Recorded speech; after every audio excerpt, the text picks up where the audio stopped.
사도 바울은 갈라디아서 5장 13절에서 예수 그리스도께서 주신 자유를 육체의 기회로 삼지 말고 사랑으로 종노릇하라고 말씀했습니다. 우리는 이 말씀에 동의합니다. 이 말씀을 마음으로 동의하고 그렇게 살아가겠다고 생각하더라도 막상 현실에 부딪히면 자기중심적인 우리가 남을 위해 사랑으로 종이 된다는 것이 쉽지 않다는 것을 발견하게 됩니다. 모태로부터 가지고 태어난 우리의 본성은 끊임없이 자기를 중심 자리에 두고 자신을 위해서 살고 자신을 기쁘게 하고 자신이 경쟁해서 무조건 남들보다 앞서기를 바랍니다. 이런 우리가 어떻게 다른 사람을 위해 종노릇하는 것이 가능할까요? 오늘 말씀은 우리에게 길이 있다고 하는 것입니다. 그렇게 살아갈 수 있는 길이 있다는 것입니다. 유일하고 참된 길이 있다고 말씀하고 있습니다. 자, 그 길이 무엇인가요? 오늘 말씀의 요절인 우리 5장 16절 갈라디아서 5장 16절 말씀에 보시면 내가 이르노니 너희는 성령을 따라 행하라 그리하면 육체의 욕심을 이루지 아니하리라 라고 말씀하고 있습니다. 모든 그리스도인 안에는 두 가지 속성이 활동하고 있습니다. 바로 성령님과 육체입니다. 자, 육체란 죄를 갈망하는 우리 안에 부패하고 타락한 본성을 가리킵니다. 거듭나지 않은 사람에게는 거듭나지 않은 사람은 육체밖에 없습니다. 그러나 성령으로 거듭난 사람이면 누구나 그 사람 안에 새로 태어난 영적인 자아가 있습니다. 사도 바울은 에베소서에서 이것을 옛사람과 새사람으로 표현하기도 합니다. 우리 안에 두 종류의 사람이 공존하는 것입니다.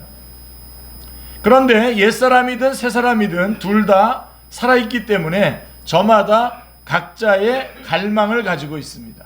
자, 육체는 무엇을 갈망할까요? 자, 육체는 죄가 주는 쾌락을 갈망합니다. 내가 세상의 중심이 되고 내가 왕이 되어서 살아가는 삶을 추구합니다. 반면에 성령님은 무엇을 갈망하게 할까요? 성령님은 예수 그리스도를 갈망하게 합니다. 성령님은 의와 거룩을 사모하게 합니다. 예수 그리스도를 우리에게 보여주시고 예수 그리스도를 본받고 닮고자 하는 소원을 불러일으키십니다.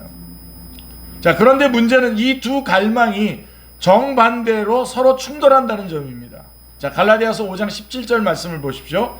육체의 소욕은 성령을 거스르고 성령은 육체를 거스르나니 이 둘이 서로 대적하므로 너희가 원하는 것을 하지 못하게 하려 함이라 라고 말씀하고 있습니다.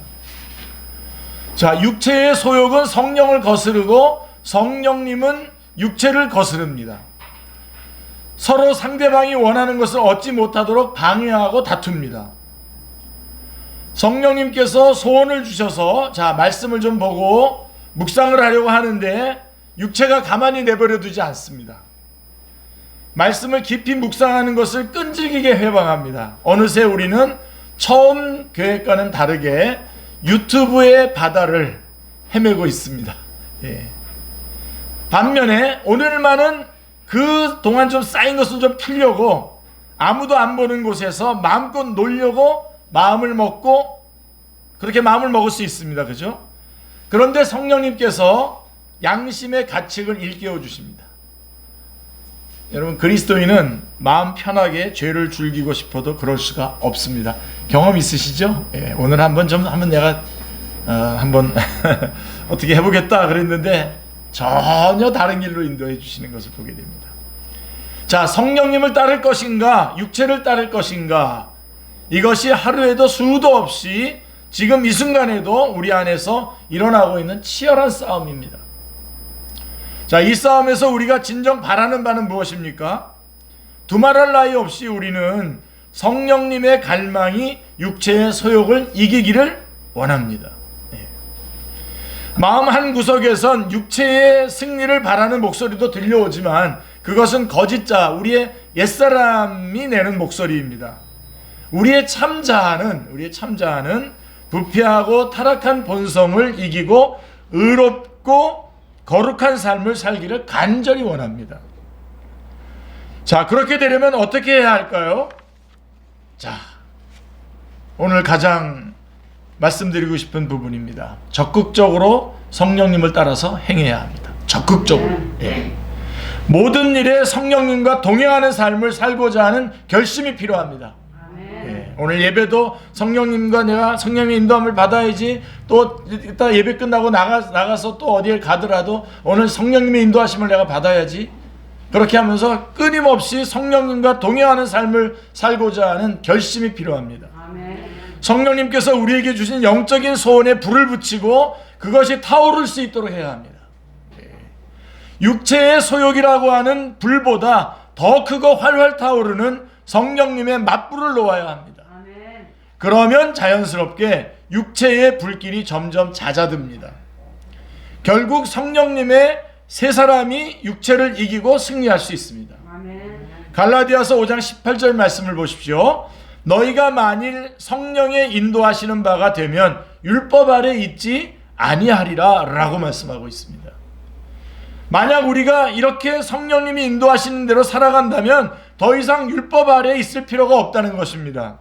왜냐하면 성령님은 결코 율법이 이루고자 하는 의와 거룩과 반대 방향으로 우리를 인도하시지 않기 때문입니다. 늘 안전운전을 하는 그런 습관이 몸에 배인 사람은 교통경찰을 별로 의식할 필요가 없는 것과 흡사합니다.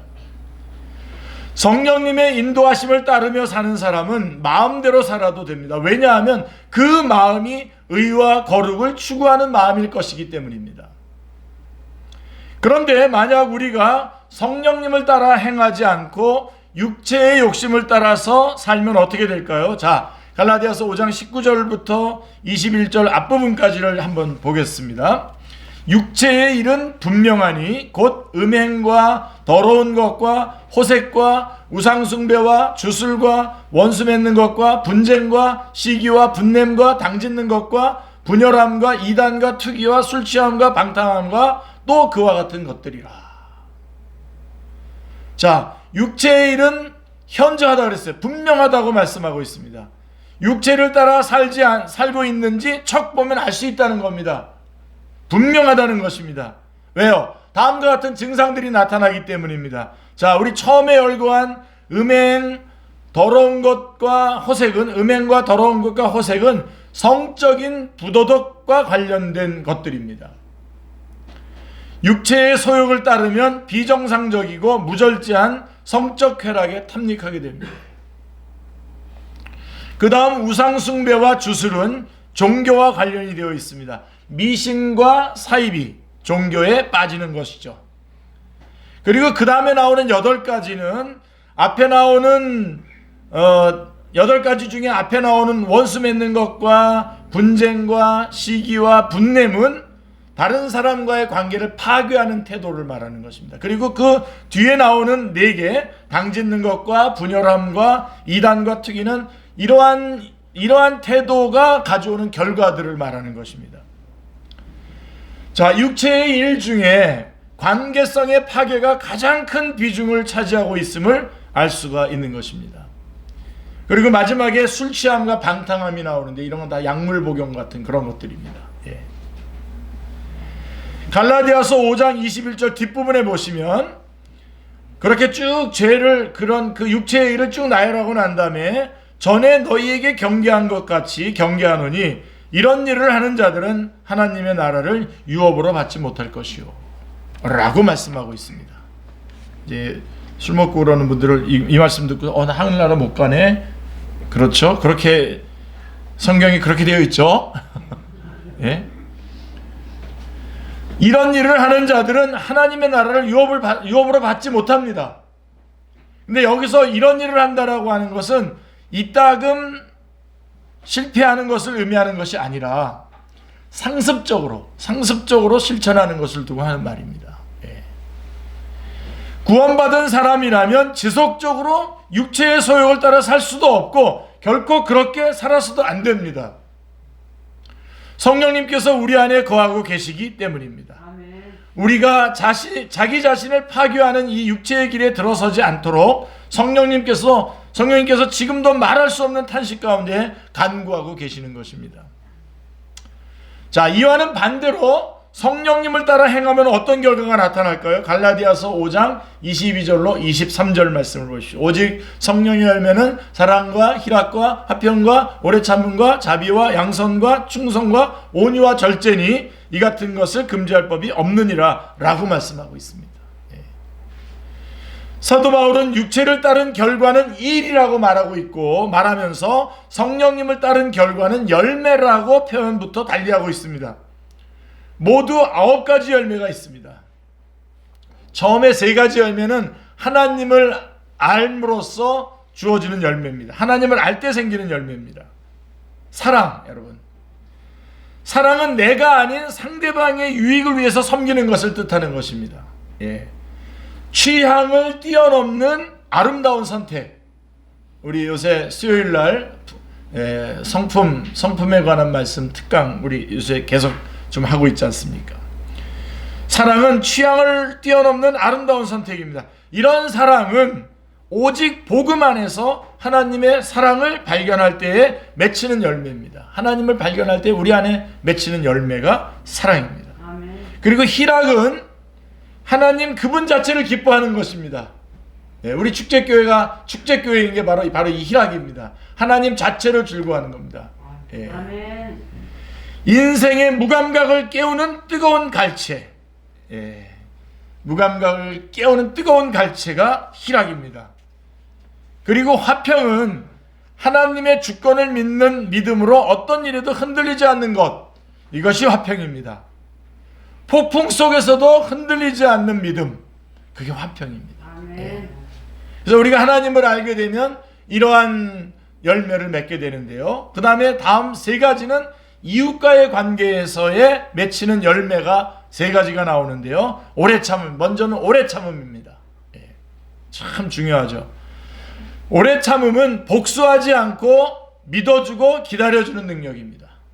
이런 것 정도는 하나 좀 외워두시면 좋죠. 쓰시는 분들도 좀 쓰시면 좋습니다.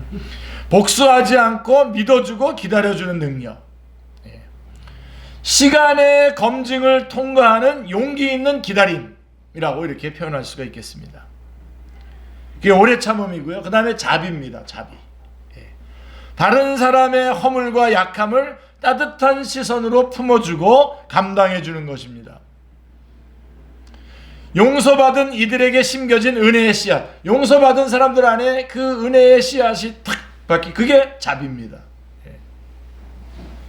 그리고 양선은 우리 지난 수요일날 우리가 같이 이 양선의 말씀을 같이 나눴는데요. 다른 사람을 한결같이 진실함으로 대하는 것을 말하는 것입니다. 어둠 속에서도 빛을 비추는 희망입니다. 그리고 이제 마지막 3가지는 자기 자신과의 관계에서 맺히는 열매인데요. 충성, 온유, 절제인데요. 충성은 성실하고 충직하여 믿음직한 성품을 말하는 것입니다. 믿음의 대상을 끝까지 붙드는 변덕 극복의 힘. 변덕스럽지 않는 수 있는 힘이 충성입니다. 그리고 온유는 여러분 너무 잘 아시죠, 그죠? 온유는 자신을 낮추는 겸손입니다. 피할 수 없는 상황 속에서 펼쳐나가는 환대의 능력. 환대하는 겁니다. 그리고 절제는요, 중요한 일에 우선순위를 둘 수 있는 능력을 말하는 것입니다. 중요한 일에 우선순위를 둘 수 있는 능력. 한계를 인정하는 겸손의 힘, 이게 절제입니다. 아, 나는 여기까지야. 그리고 어느 게 중요한 거지? 사도 바울은 이 같은 것을 금지할 법이 없다고 했습니다. 자, 여러분 이제부터 더 여러분들이 더 집중해서 들으셔야 됩니다. 복음 안에서 성령님을 따라 행하는 사람에게서 열매 맺는 일을 막을 수 있는 것은 아무것도 없습니다. 성령 안에서 성령님을 따라서 행하는 자들 안에서 이러한 성령의 열매가 맺혀지는 것은 당연한 일이라는 것입니다. 아무도 못 막는다는 것입니다. 여기서 열매라는 표현을 여러분들이 주목하셔야 됩니다. 열매입니다. 왜냐하면 열매인 듯 보이지만 열매가 아닌 것이 있기 때문입니다. 자, 여러분 일단 여러분 꼭 잘 구분하세요. 성령님의 열매는 성령님의 은사가 아닙니다, 여러분. 은사하고는 전혀 다른 것입니다. 성령님의 은사는 교회가 성도들이 교회를 잘 섬길 수 있도록 하나님이 선물로 주시는 능력입니다. 이런 은사는 영적으로 성숙하지 않은 상태에서도 아는 사람에게도 얼마든지 필요에 따라서 주어질 수 있죠. 우리 전에 구약성경에 보면 사울왕도 성령님의 은사를 받은 적이 있죠. 그리고 미성숙한 고린도 교회의 교인들 가운데도 다양한 은사가 나타나고 있는 것을 보게 됩니다. 성령님의 은사도 필요하지만 우리가 더욱 간절히 사모할 것은 성품과 인격의 변화라는 성령님의 열매입니다. 성령님의 열매를 맺으셔야 됩니다. 아멘. 자, 열매라고 하는 것 여러분 다시 한번 기억하시기 바랍니다. 열매라고 하는 은유가 암시하듯이 성령님의 열매는 조금씩 성장해서 성숙에 이르르는 길고 지난한 과정을 거쳐야만 형성될 수 있는 것입니다. 열매입니다.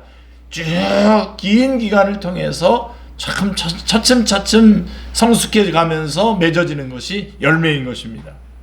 그리고요, 이 열매가 9가지가 되는데 단수로 되어 있어요. 성령의 열매들은 이렇게 되어 있지 않습니다. 성령의 열매는 이렇게 되어 있어요. 단수로 표현되어 있다라고 하는 점도 의미심장한데요. 이것은 성령님의 열매가 비록 9가지로 구분할 수는 있지만 전체로는 하나라는 겁니다.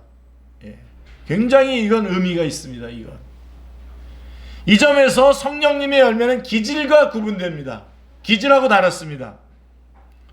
요즘 MBTI로 성격 검사하는 것이 유행하고 있는데요. 벌써부터 유행하고 있었는데요. 사람마다 MBTI가 다 다르듯이 성령님의 역사와 무관한 기질이나 성격은 그 사람이 유전이나 자라온 환경에 따라서 어느 한쪽으로 치우치기 마련입니다. 예를 들면 기질적으로 절제를 잘하는 사람은요, 자비가 부족한 경우가 많습니다. 성격이 온유하지만 충성스럽지 못한 경우도 많습니다.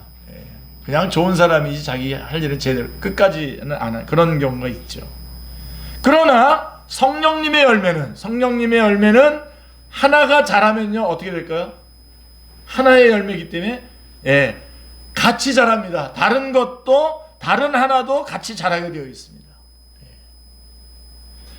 성령님의 열매를 맺으면 한쪽으로 치우치지 않는 균형 잡힌 인격, 통합된 인격을 갖추게 됩니다. 혹시 이런 사람 떠오르시는 분 있습니까? 아니면 여러분입니까? 만약 어떤 성품이 성격과 기질로부터 온 것인지 성령님의 열매인지는 이것을 보고 판단할 수 있습니다. 이 바로 균형이 잡혀 있는가를 보면 알 수가 있습니다. 성령님의 열매를 맺기 위해서 우리가 힘써야 할 것이 무엇일까요? 자, 이제 성령님의 열매를 우리가 성령님을 따라 행하라 그랬을 때, 성령을 따라 행할 때 성령님의 열매가 맺어지는데, 성령님의 열매를 맺기 위해서 우리가 그럼 힘써야 할 것이 무엇일까요? 그게 갈라디아서 5장 24절 25절, 성령의 9가지 열매가 나오고 난 다음에 바로 24절 25절에 이렇게 말씀하고 있습니다. 그리스도 예수의 사람들은 육체와 함께 그 정욕과 탐심을 십자가에 못 박았느니라. 만일 우리가 성령으로 살면 또한 성령으로 행할지니라 라고 말씀하고 있습니다. 그러니까 열매를 맺으려면 2가지를 해야 돼요. 2가지. 하나는 육체와 함께 그 정욕과 탐심을 십자가에 못 박아야 합니다. 십자가에 못 박아야 됩니다. 그리고 두 번째로는 성령님으로 살면서 성령님을 따라 행해야 됩니다. 성령님의 뜻대로 따르겠다라고 하는 결심을 하고 그렇게 살아가는 겁니다. 우리가 못 박아야 할 것은 어떤 행동이나 증상이 아닙니다. 그것이 아니라 그 행동과 증상을 나오게 만드는 우리 마음속 깊은 곳에 자리 잡고 있는 그 갈망, 육체의 정욕과 탐심을 해체해버려야 하는 것입니다. 그 갈망을 해체하지 않으면 우리가 행위를 억제하고 통제하는 것에는 한계가 있기 마련입니다. 육체의 갈망은 오직 하나님만이 주실 수 있는 선함과 아름다움과 의로움과 구원을 하나님이 아닌 엉뚱한 것에서 찾게 하는 것이죠. 바로 이 육체적 갈망이 바로 거기에 문제가 있는 것입니다. 인간의 사랑과 인정에서 혹은 성공과 성취에서 혹은 물질적 풍요에서 구원을 얻고 선한 것을 얻으려고 하는 것입니다. 그러나 여러분, 모든 선한 것은 하나님으로부터 흘러나오는 은혜요 선물인 것입니다. 이것을 깨닫고 인정하고 하나님을 갈망하는 삶이 바로 성령님으로 사는 삶, 성령님과 동행하는 삶입니다. 이것은 성령님과 보조를 맞추어서 춤을 추는 삶입니다. 오늘 이 말씀은 좀 꼭 기억해 주시길 바랍니다. 그 옛날 초대교회 때의 신학자들은 삼위일체를 비유하면서 성부, 성자, 성령 하나님이 서로 손을 잡고 보조를 맞추어서 추는 춤으로 묘사했습니다. 그래서 이것을 페리코레시스라고 하는 상호 내주라고 하는 그런 말로 사용을 하는데요. 자, 이 춤은 합이 잘 맞는 완벽한 춤입니다. 우리 BTJ 같은 그런 아주 합이 잘 맞지 않습니까? 그런 합이 잘 맞는 춤입니다. 그러니까 여러분 그냥 상상이 안 가시면 강강술래를 생각하시면 됩니다. 쭉 이렇게 같이 어울려져서 서로에게 서로 내주하는 것이죠. 사랑하는 성도님들, 하나님께서 이 춤을 같이 추자고 우리를 초청하고 계십니다. 아멘. 성령님을 따라 행하라고 말씀하고 있는 것입니다. 아멘. 그래서 이 춤을 같이 추자는 것입니다. 처음에는 우리는 스텝이 꼬여서 춤추기가 쉽지 않을 것입니다. 스텝이 좀 꼬일 것입니다. 그러나 나의 고집을 꺾고 주님만 바라보고 주님과 보조를 제대로 맞추기 시작하면 모든 것이 달라질 것입니다. 주님의 마음과 나의 마음이 통하게 되고 다음에 어디를 밟아야 할지 보이게 될 것입니다. 할렐루야. 아멘. 복음 안에서의 삶은 삼위 하나님과 멋진 춤을 추는 삶입니다. 아멘. 이보다 더 아름다운 인생이 어디 있겠습니까? 그런데 성령님으로 행하는 사람은 자신 안에 풍성한 열매를 맺을 뿐만 아니라 다른 사람과 관계 맺는 방식에서도 큰 변화가 일어납니다.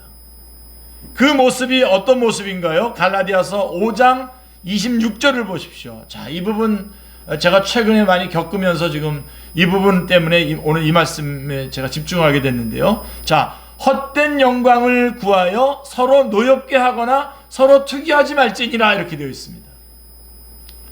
자, 여러분, 헛된 영광이란 남들에게 자신의 가치를 인정받고 칭찬받고 싶은 욕망을 가리키는 것입니다. 이런 헛된 영광을 구하게 되면 서로 노엽게 하거나, 우월감 때문에 노엽게 하거나, 또 열등감 때문에 서로 투기하게 됩니다. 시기하고 투기하게 됩니다. 노엽게 하는 것은 우월감에 가득 찬 사람의 태도입니다. 이런 사람은 자기보다 못나고 약해 보이는 사람을 깔보고 무시합니다. 그래서 상대방의 분노를 자극합니다. 이거 갖다 우리 최근에 많이 쓰는 용어죠. 상대방을 도발해서 분노를 유발하는 행위를 일컫는 말이 있죠. 어그로를 끄는 것. 영어 어그레시브라고 하는 단어에서 나온 거라고 합니다. 어그로를 끄는 것입니다.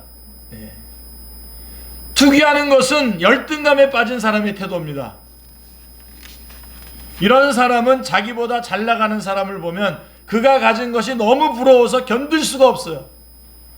내가 가질 수 없다면 그도 잃어버리고 쫄딱 망하기를 바랍니다. 저도 왜 이렇게 큰 소리로 얘기하는지 모르겠습니다. 그러나 복음 안에서 성령님으로 행하는 사람은 더 이상 헛된 영광을 구하지 않습니다. 할렐루야. 우월감에도 열등감에도 빠지지 않습니다. 왜냐하면 왜 우월감에도 빠지지 않고 열등감에도 빠지지 않을 수 있을까요? 복음은 우리에게 새로운 자아상을 형성시켜 주기 때문입니다. 복음은 우월감에 빠질 근거를 제거해 버립니다. 왜냐하면 나는 오직 은혜로 구원받았잖아요. 우리는 완전히 죄인이었고 우리는 은혜로 구원을 받았기 때문입니다. 그래서 겸손한 것입니다. 동시에 복음은 열등감에 빠질 이유를 없애버립니다. 왜냐하면 나는 온 우주의 주인이신 하나님 보시기에 사랑받고 존중받는 귀중한 존재이기 때문입니다. 아멘. 높은 자존감을 말하는 것입니다. 복음은 우리를 다른 사람들의 시선으로부터, 상대적인 비교의식으로부터 자유롭게 합니다. 자유하시길 바랍니다. 아멘. 이처럼 복음 안에 있는 사람은 겸손하면서도 당당하고 당당하면서도 겸손합니다. 아멘. 이 얼마나 건강하고 매력이 넘치는 사람입니까? 복음은 우리를 그런 멋진 사람으로 만들어줍니다. 아멘. 사도 바울은 복음 안에서 다른 사람과 관계 맺는 방식에서 극복해야 될 부정적인 모습을 먼저 언급했죠. 부정적인 모습을 먼저 언급했는데, 이제 오늘 우리가 본문으로 읽지는 않았지만 긍정적인 모습 3가지를 또 제시하고 있습니다. 6장 1절부터 5절까지 제시하고 있는데요. 그것까지 말씀드리고 마치도록 하겠습니다. 자, 첫째로 다른 사람과 관계 맺는 방식에서 긍정적인 것 3가지인데요. 그 중에 첫 번째가 뭐냐면 다른 사람의 허물을 온유한 심령으로 바로잡습니다.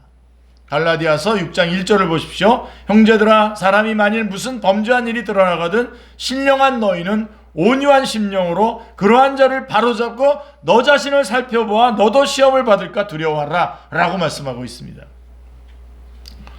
다른 사람이 범죄한 사실이 드러났을 때 우월감에 빠진 사람은 어떻게 반응할까요?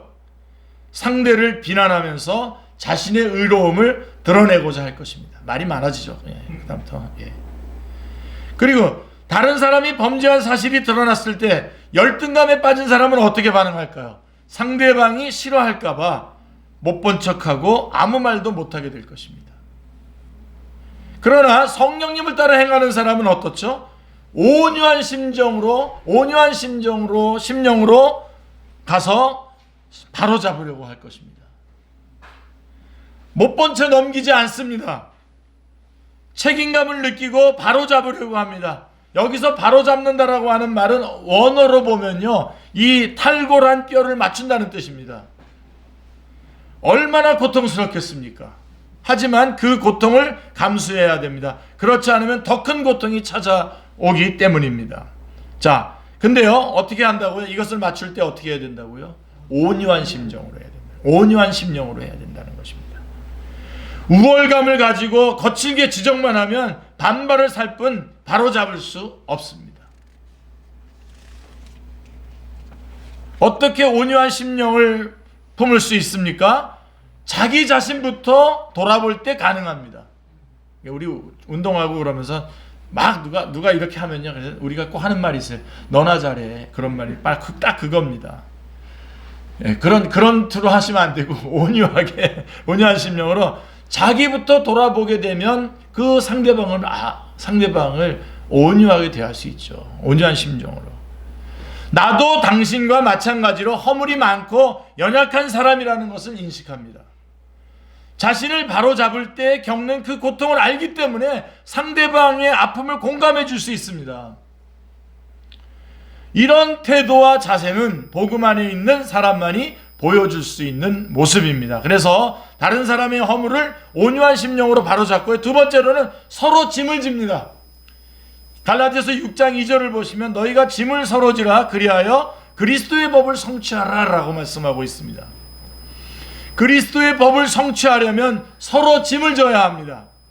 서로 짐을 진다는 것이 무엇일까요? 우리가 앞에서 언급했던 것처럼 사랑으로서 서로 종노릇하라고 하는 말과 실제적으로 같은 말인 것입니다. 서로 종노릇하는 것입니다.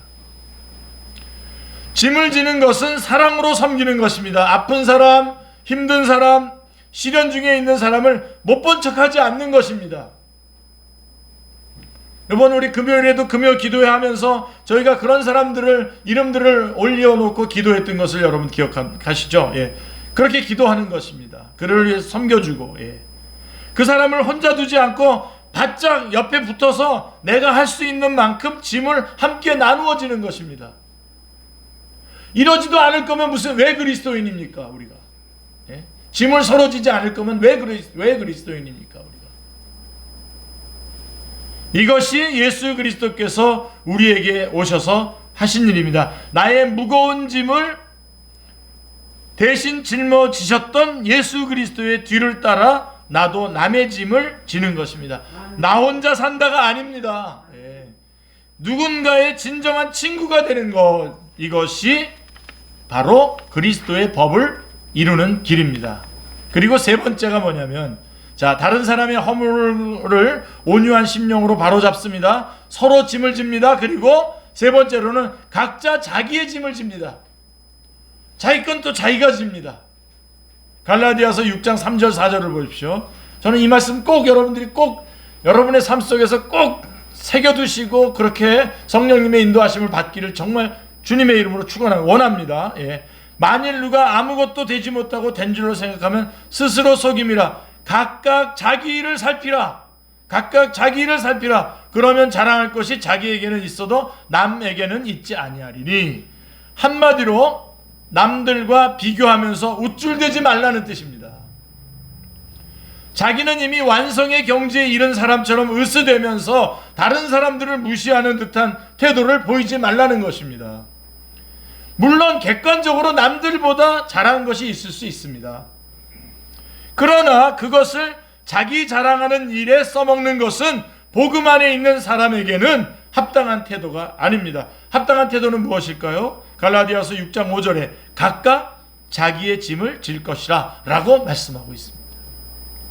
남들과 비교하기보다는 내게 주어진 자기의 짐을 지는 것이 훨씬 더 중요합니다. 우리에게 주어진 짐이 무엇일까요? 우리는 믿음에서 자꾸만 진보해야 되는, 점점점 믿음이 성장해 가야 되는 그런 의무가 있습니다. 우리는. 그리고 내적인 성장과 성숙을 이루어야 될 의무가 있고요. 예수 그리스도의 몸된 교회 안에서 주어진 역할을 감당해야 될 책무가 있는 것입니다. 이 모든 것들을 어제까지 잘했다고 다 끝난 것이 아닙니다. 이제까지 한 것은 한 것이고 오늘 내게 주어진 책임이 또 있습니다. 오늘 있는 것입니다. 여기에 집중하는 것이 우리가 해야 할 몫입니다. 그리고 그 결과에 대해서 마지막 날 하나님 앞에서 우리가 결산할 때가 올 것입니다. 그때에 주님께서 잘하였다, 착하고 충성된 종아라고 칭찬받는 것이 중요합니다. 지금부터 자랑을 다 해버리면 그날에 받을 상급이 없습니다. 우리는 굳이 비교를 하려면, 정말 우리가 비교를 하려고 한다면 다른 사람과 비교할 것이 아니라 어제의 나보다 오늘의 내가 더 성장하고 성숙해졌는지 비교해야 할 것입니다. 자, 정리하겠습니다. 결론입니다. 정리하면서 결론을 내리겠습니다. 이제까지 내용을 정리해 보겠습니다. 복음 안에 있는 사람은 성령님을 따라 행합니다. 아멘이죠? 아멘. 성령님을 따라 행하는 사람은 성령님의 열매를 맺습니다. 아멘입니다. 성령님의 열매를 맺은 사람은 어떤 삶을 살게 됩니까? 자기 열매를 자랑하고 그렇지 못한 사람을 깔보게 될까요? 그렇지 않습니다. 잘났건 못났건 더 이상 비교하지 않고 자신의 본분에 충실합니다. 아멘. 자신이 맺은 열매로 공동체를 섬기는 일에 사용합니다. 연약한 지체를 돌보며 감당하는 일에 수고를 아끼지 않습니다. 결국 성령님의 내적인 열매가 공동체 안에서 섬김과 사랑이라고 하는 외적인 열매로 나타납니다. 반면에 성령님을 따르지 않으면 육체의 소욕을 따르게 되어 있습니다. 육체의 소욕을 따르면 육체의 일들이 결과로 나타나게 됩니다. 육체의 일은 개인적인 타락과 방종뿐만 아니라 특히 다른 사람과의 관계 속에서 아주 현저하게 분명하게 드러납니다. 육에 속한 사람은 끊임없이 분쟁을 일으키고 소모적인 인간 갈등으로 삶의 에너지를 빨아들입니다. 비난과 정죄가 습관이 되고 남의 짐을 져주는 사람이 아니라 남에게 짐이 되는 사람으로 전락하고 맙니다. 사랑하는 성도님들, 어떤 사람이 되시기를 원하십니까? 두말할 나위 없이 육체에 속한 사람이 되고 싶은 사람은 아무도 없을 것입니다. 공동체 안에서 예수 그리스도의 향기를 바라며 아름다운 성령님의 열매를 맺는 사람이 되고 싶습니다. 아멘이죠? 예.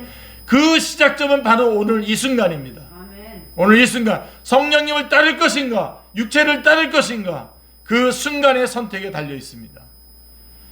무엇이 성령님이 인도하시는 길인지 모르겠다고 말하지 마십시오.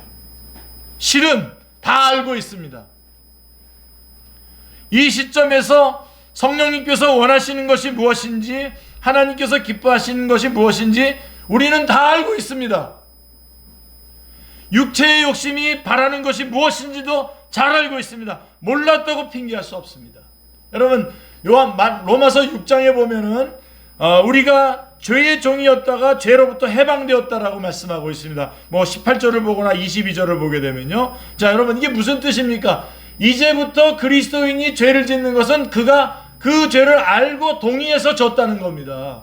모르고 짓는 게 아니라면 죄의 종이 아니란 말입니다. 이제는 다 알고 있는 겁니다. 이게 죄라는 것을 다 알면서 지은 거라는 것입니다. 오늘 너무 센가요? 지금 이 순간 나의 선택이 쌓이고 쌓여서 언젠가는 반드시 열매로 나타날 것입니다. 어떤 열매로 나타날지, 그 열매가 좋은 열매인지 나쁜 열매인지는 결국 공동체 안에서 다른 사람과의 관계 속에서 다 드러나고 말 것입니다.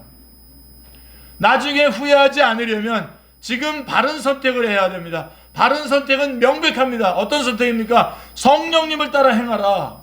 성령님을 따라 행하라, 이겁니다. 성령님의 음성을 외면하지 말아야 합니다. 성령님께서는 부지런히 우리에게 이렇게 호소하고 계십니다. 여기에 생명의 길이 있다. 자, 여기에 열매 맺을 수 있는 길이 있다. 여기에 건강한 관계 속에서 꽃피는 참된 기쁨과 행복의 길이 있다. 여기 있다, 여기 있다 하시면서 계속해서 우리에게 호소하고 계십니다. 우리가 언제나 이 음성을 따라갈 수 있기를 기도합니다. 아멘. 그래서 우리 내면에 성령님의 열매를 풍성하게 맺으며 가정과 교회와 사회에서 공동체를 세우고 살리는 아름다운 인생을 살 수 있는 여러분들이 다 되시기를 간절히 기도합니다. 아멘. 기도하겠습니다. 하나님, 오늘도 주님께서 저희들에게 귀한 말씀 주셔서 감사합니다. 성령님을 따라 행하는 축제의 모든 식구들 다 되게 하여 주옵소서. 주님 도와 주시옵소서. 예수님의 이름으로 기도드리옵나이다. 아멘.